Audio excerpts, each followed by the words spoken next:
If you're a creative person and you feel like I have so many ideas and that's my problem, is I have 1,000 unfinished projects and I'm starting to lose confidence because I have all these great ideas, but I just can't finish them, then this series is for you. This is gonna be a 4-part series. It's all completely free and it's all gonna drop at the exact same time. So that whether you wanna binge this or save each piece for when you're ready, you can do it on your terms. If you don't know me, hi, my name is Mandy, and I'm a career coach and a writer, and I talk about how to bring more creativity and joy into your life. I'm trying to challenge myself as a creator. I'm trying to produce the highest quality stuff.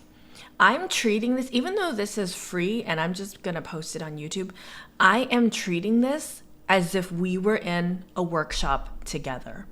So if you want to be part of this workshop, just comment below. All you literally have to do is just write something. You could write joining, or you could write, okay, I'm gonna do it, okay?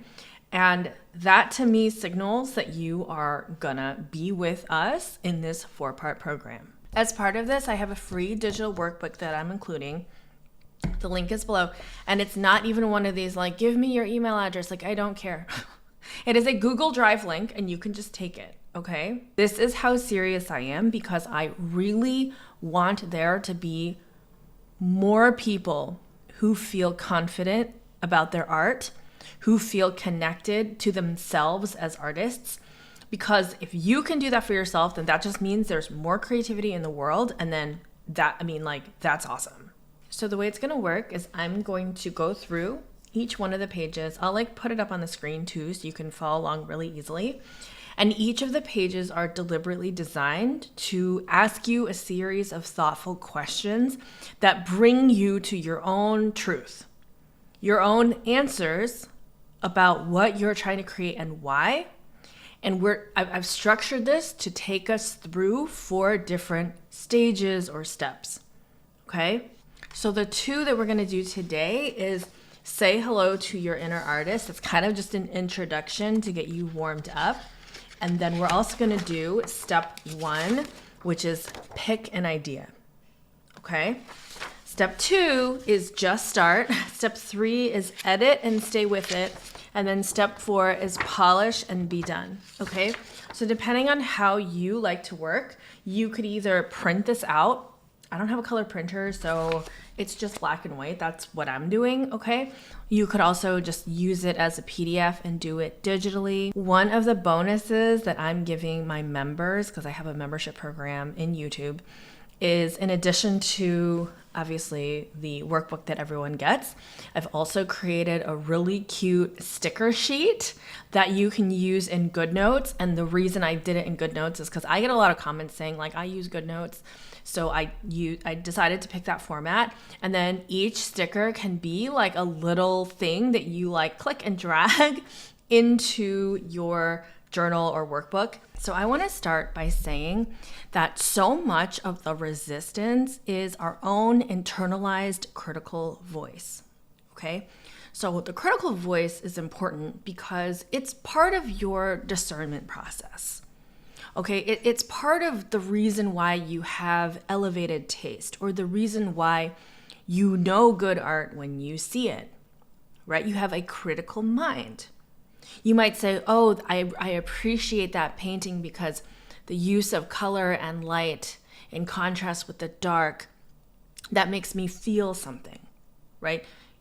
You are in your own artistic life a critic of art. You strive to understand it. When you read a good book, you want to recommend it to other people, right? So this muscle of being a highly critical, highly elevated, having a deep sense of taste is usually to your own benefit, right? You're like, oh, I feel like I know the best music. I know the best places to eat. Like, this discernment is great in your day-to-day life. Now, when it comes to starting a creative project, however, okay, this can work against you because suddenly your critique brain is like on overdrive. You have an idea, but before you can fully execute it, Your critical brain is like, that won't work. And how are you going to do that? And that doesn't make any sense. And is that the best effort? And will you succeed? And will it be perceived? And okay, all the things, right? And so my goal in taking you through the exercises and through the workbook is to, in my mind, I'm thinking of it as like, write the first chapter of your book. Okay, and write the first chapter of your book is an analogy for create the first painting in your series, finish the first song on your album, develop the first character in your romantasy. It's I need us to go from idea, great idea, to actually having finished something. That's why this is literally called You're Gonna Finish. Okay, and in doing so, what do we confront? We confront our own insecurities, we confront our own high taste, and the fact that it's crap, and it's not crap, by the way. We confront the fact that it's not perfect, that it's not the ideal execution of what we want it to be. And in doing so, and in creating art in spite of our own critical mind, I really believe that is a way that you can show yourself love and acceptance. If you can love yourself and keep going when the art is just mid, it's just mediocre, how do you think we become great? We become great by laying brick after brick. It's going to be 50 mediocre bricks before you have any kind of vantage point and can even learn to be good, let alone great. So this is the process that we want to embrace, okay? So we're going to start on page 2. This is the first page of the workbook. And this is called Say Hello to Your Inner Artist. And what I want to say to you is that you are an artist. Now, whether you have sort of forgotten about it, or you haven't picked up a pen, or you haven't sang a song, or you haven't directed something in a very long time, you're still an artist. The artistry doesn't leave you. And so we begin by saying, your inner artist says, I've been here the whole time. I never left. I'll never leave. I'll wait for you. We'll always be together. I'm here for you. Okay? Because sometimes we think of art as this thing that is expressed outside of us and that other people can judge, and it's somehow this reflection of who we are. We need to then instead turn inward into building and rebuilding that relationship with our own inner creative. So that is what this page is about. Okay, first question that I want you to write down is, what are you inspired by? What do you like? Okay, so music you love. I mean, look at your Spotify. What are you listening to, right? Films I love. What's your watch history? What do you just watch to relax? Like, I'm a romantic comedy girl. I'm like, give me any dumb romantic comedy trope and I'm in. I'm like crying, I'm laughing, like I just love it, okay? Places I love. Food you love, okay? You're just gonna write about things that you like. So go ahead and put that in the first box. You can also feel free to like pause me, come back to me, there's no rush, okay? The next thing is we are going to draw a picture of your inner artist, okay? The reason we do this is because we want to engage the creative, nonverbal side of your brain. Especially if you are used to everything being so clean and organized and analytical, everything put into words. Sometimes there are things that can be expressed when you just draw it. Okay, so whether you draw a cat or a photo of yourself or a picture of a rectangle with a sun coming out of it, like you do you, okay? And you don't even have to be a good artist. I mean, this can be stick figure, and that's okay, all right? But this is you talking to yourself as the representation of what you feel when you hear inner artist. It'll be very interesting. Now we're going to take that inner artist, since you have the picture of them now, and I want you to imagine that you are standing in a field across from your inner artist, and they're there and they're happy to see you. They're not like holding a grudge. They're not like, what took you so long? They're just like arms wide open, happy to see you, grateful to see you. So as you get closer to your inner artist and you can actually start to attune to their energy, you might want to ask yourself these following questions. What do you want to say to your inner artist? Do you want to say, I'm grateful that you stuck around. Thank you for staying around. Or you might have some unresolved anger and you might be like, you know what? This is so stupid. Why am I even here? There's no wrong answer, okay? The conversation with your inner artist, you may not have spoken to them in a very long time. You may feel guilty. You may feel angry. You may feel rage. You may feel nothing. You may feel like there's no one here. It's all fake. Whatever comes up is meant to come up. And then that energy, whatever comes up, is what we will resolve together. And look, when you write in this workbook, like it can be messy. It does not have to be like cute. Like it could be scribble. And then also the other thing is it's a PDF. So you could print it out again. Like don't be precious about this, okay? Think of this as just a scratch pad for you. Okay, next box is things that make you feel cozy and safe. Cozy and safe, just like physical things, okay? I wrote my 3 just to prompt you. Also, by the way, there's like prompts in here because I feel like sometimes it can be hard to think of something. So sometimes I do write silly things or just like random things because I know that seeing something can jog your own thought process, okay? So I wrote the things that make me feel cozy and safe. Bergamot candles, bergamot anything, like Earl Grey. I literally have bergamot incense, like not incense, the oil from Whole Foods. I have it in a jar, and when I clean my floors, I put in the Dawn dish soap and I put in a little bit of vinegar, and I also put bergamot oil because like I just love the smell of that, okay? That makes me happy. Another thing I put was sunset bike rides. I just love them. And then lastly, I put, again, just to spark something in you, I just put Pride and Prejudice. All forms Pride and Prejudice. The book, the Keira Knightley movie, like the BBC, like everything Pride and Prejudice, I love. And we do this because that is a shared language. That is a shared language that you get to have with your inner artist. Okay?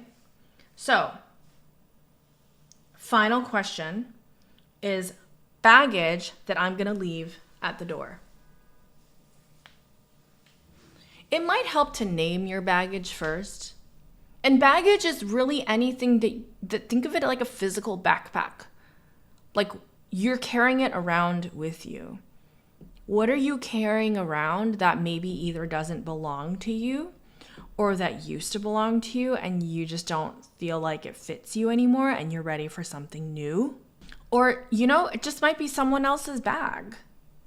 Like it just may not belong to you and it might be getting in the way of you connecting with your inner creative. Okay, so how was that so far? I'm having fun. So I'm gonna just keep going. Okay, all right, we're moving now on to step 1. This is where we're just gonna pick an idea.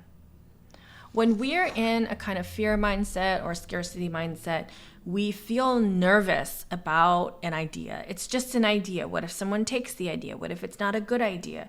What if I'm missing something? What if it's stupid? What if I waste my time? What if I fall behind? Like there's all these thoughts and anxieties that exist when picking an idea. It's not original. It's not good. Like I know, okay? So through this process, as we work through this worksheet, what we're doing is we are letting ideas bubble up, and then through both intuition and a little bit of analytical rigor, we're gonna choose one. We're gonna choose one. And guys, creativity exists outside of time. Okay, I think this is what is like we have to rearrange our brains a little bit because it's not linear. The creative process is not linear. And so when you apply linear rules to the creative process, it's like things get messed up. So for example, a linear rule would be kind of like if I pick one, then the others are left behind, right? Or if I pick the wrong one, then I'm messing up. No, there's no such thing as picking the wrong one because everything is a learning and everything is a step to getting closer to who you really are.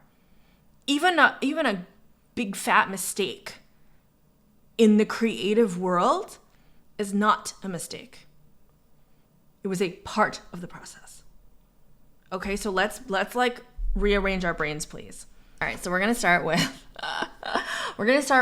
the first question, which is, what's the stupidest idea you have? Because we have to flush it out. We have to imagine these are like pipes that haven't been used in a while. So I'm like, okay, let's start with the stupidest thing. Like just pick a stupid idea that you're like, this is so stupid. This makes no sense. There's no reason. I have no business doing this. I shouldn't do this. It makes no sense. Okay. You're going to write that down. And then you're going to flip it just a little bit by answering the sub question, which is, but also, why is it kind of good? We have to dismantle our own judgment. A stupid idea might actually be the best idea. Okay, next question. What's the wildest idea that you have? What is something that is so out of bounds and weird and strange and like literally no one will understand, but you kind of want to do? Like, what's the wildest thing that you want to do? All right, so then the next box that we're going to move on to is I want you to brain dump all of your creative ideas. And it doesn't even need to be in a list. Like, you can just scribble all over the page. Okay, and I've given some random examples, just again, to spark your own creativity. For example, your vampire romance novel, the first chapter of that. A comic strip about 1800s railroad. Songs about George. Who's George? I don't know. Just the name that came to me. A rain installation. What is that? I don't know. Take it where you want to take it. Something involving drones. I don't know. So you're just a brain dump onto the page. Okay, take a minute and do that. And as you are brain dumping, remember, nobody ever has to see this. You could burn this if you want. I mean, this is just a piece of paper. There's nothing consequential about writing down your idea. Okay, so then you're gonna look at all of them, and hopefully there's like scribbles on the page and like random things and ideas that you've had for a long time, ideas that you're terrified about, ideas that you're just like, I just don't even care. This is like so just like tangential to my life. I'm not even interested in this. Okay, you're gonna look at all of them on the page.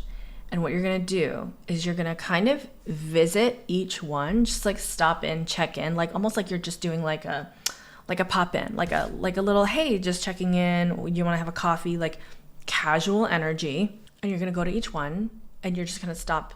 You you're gonna just like touch it and see what you feel.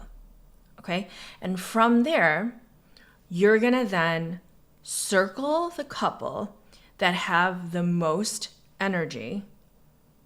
And honestly, positive or negative energy, but just the most charge, I would say. You're going to circle those.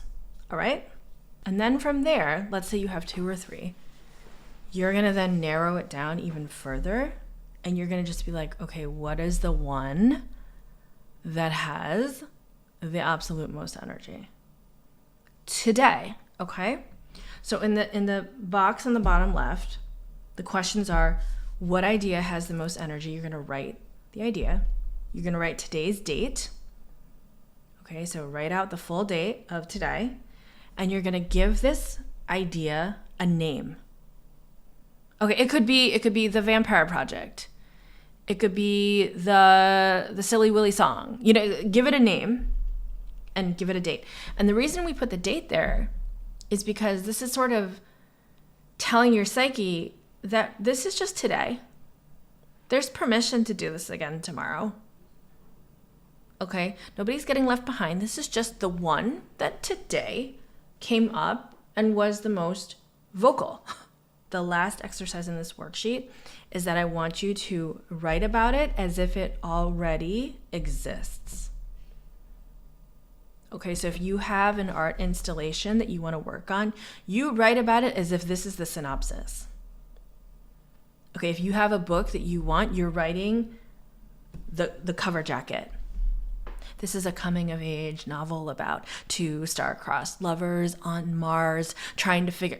Like, you're writing about it as if it already exists. Why? Because it does. And you will be the person to bring it to life. Will you be bringing it to life perfectly? No. Will you be bringing it to life in a way that is the fullest expression of its possibility? No. I didn't say I was going to make the best chocolate chip cookie in the world. I just said I'm going to try to make a cookie. That's all we're doing. We're just making a cookie. Okay, so that is it for now.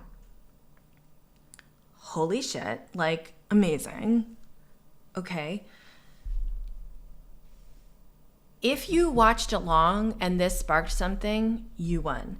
If you printed it out and you actually wrote something down, you won. If you did the full digital PDF, added stickers, had notes, and are now like knee deep in some creative process, you also won.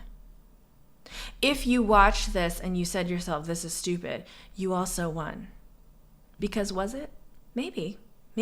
But hopefully this little seed will be planted in your brain and you can come back to this in like 3 months when you're ready. All right, everybody wins. Everybody wins here. And if you're ready, you can now move on to part 2, which will be linked below because this is part of a 4-part series. Let's get it.